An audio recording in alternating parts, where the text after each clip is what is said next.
मध्य प्रदेश की सरकार में जिस तरह की खींचतान मची हुई है, उससे चर्चा इस बात की हो रही है कि शिवराज सिंह चौहान अल्पमत की सरकार बनाकर फंस तो नहीं गए हैं और महाराज शिवराज पर भारी पड़ रहे हैं। बीजेपी का कहना है कि शिवराज का कद बहुत बड़ा है और आने वाले दिनों में ये दिखाई भी देगा। बीजेपी ने सिंधिया के साथ मिलकर कांग्रेस की सरकार हटाकर सत्ता तो हासिल कर ली, लेकिन पूरी सरकार अब आपस में उलझी हुई नजर आ रही है। पहले मंत्रिमंडल विस्तार के बाद भोपाल में इसे लेकर 2 दिनों तक कोई बात नहीं बनी, तो सीएम शिवराज सिंह चौहान दिल्ली चले गए। दिल्ली से वापस आकर मंत्रिमंडल का विस्तार हुआ। विस्तार के बाद विभागों को लेकर पेंच फंसा हुआ है। इन सब के बीच ये माना जा रहा है कि ज्योतिरादित्य सिंधिया ने पहले अपने चहेतों को थोक में मंत्री बनवाया और बाद में मलाईदार विभागों को लेकर भी अड़ गए। कठपुतली का नाच हो जाए, उसी तरह से शिवराज सिंह जी को जोता देना चाह रहे हैं। आज मंत्रिमंडल 4 महीने बाद बना पाए, अब 3 महीने हो गए 90 दिन, तब आप मंत्रिमंडल गठन कर पाए। अब मंत्रिमंडल का गठन भी हो गया तो अब विभाग नहीं बांट पा रहे।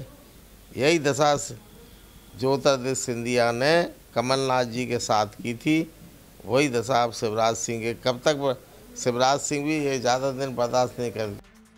दरअसल शिवराज सिंह चौहान मध्य प्रदेश के सबसे ताकतवर मुख्यमंत्री रहे हैं। मंत्रियों को विभाग आवंटित करने में 3 जगहों से पेंच फंसा हुआ है।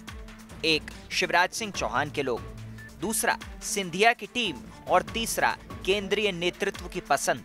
हालांकि बीजेपी का कहना है कि शिवराज सिंह का कद बहुत बड़ा है और आने वाले दिनों में ये दिखाई भी देगा। देखिए, सबको साथ लेकर, सबको विश्वास में लेकर चलना, ये आज सबसे बड़ी आवश्यकता है। और आज भारतीय जनता पार्टी इसी तरह की राजनीति पर विश्वास करती है और ये कारण है जो भी फैसले होते हैं वो सबसे चर्चा करके और एक सर्वमान्य हल ढूंढने का प्रयास किया जाता है। और वही प्रक्रिया माननीय शिवराज सिंह जी अपना रहे हैं। उनको कमज़ोर समझना है, उनको मजबूर समझना भारी भूल होगी। जब भी कभी समय आएगा तो सब देख लेंगे कि शिवराज क्या है।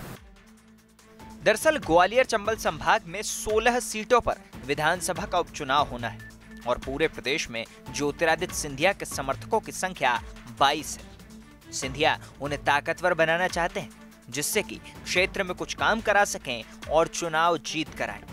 इसी बात को लेकर बीजेपी के मंत्री नाराज दिखाई दे रहे हैं और शिवराज चाहते हुए भी अपनी ही पार्टी के मंत्रियों को खुश नहीं कर पा रहे। शिवराज सिंह चौहान मध्य प्रदेश के जितने पावरफुल चीफ मिनिस्टर रहे हैं, उतने ही अब पावरलेस नजर आ रहे हैं।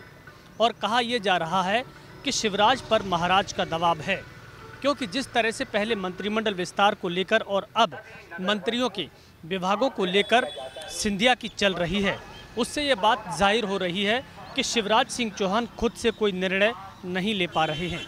और अब चर्चा इस बात की भी है कि आखिरकार शिवराज पर महाराज का दबाव कब तक रहेगा, क्योंकि बीजेपी की सरकार में इस समय जितनी खींचतान दिख रही है, इससे पहले कभी नहीं रही। वीडियो जर्नलिस्ट राजकुमार कुशवाहा के साथ विनोद शर्मा, न्यूज स्टेट, ग्वालियर।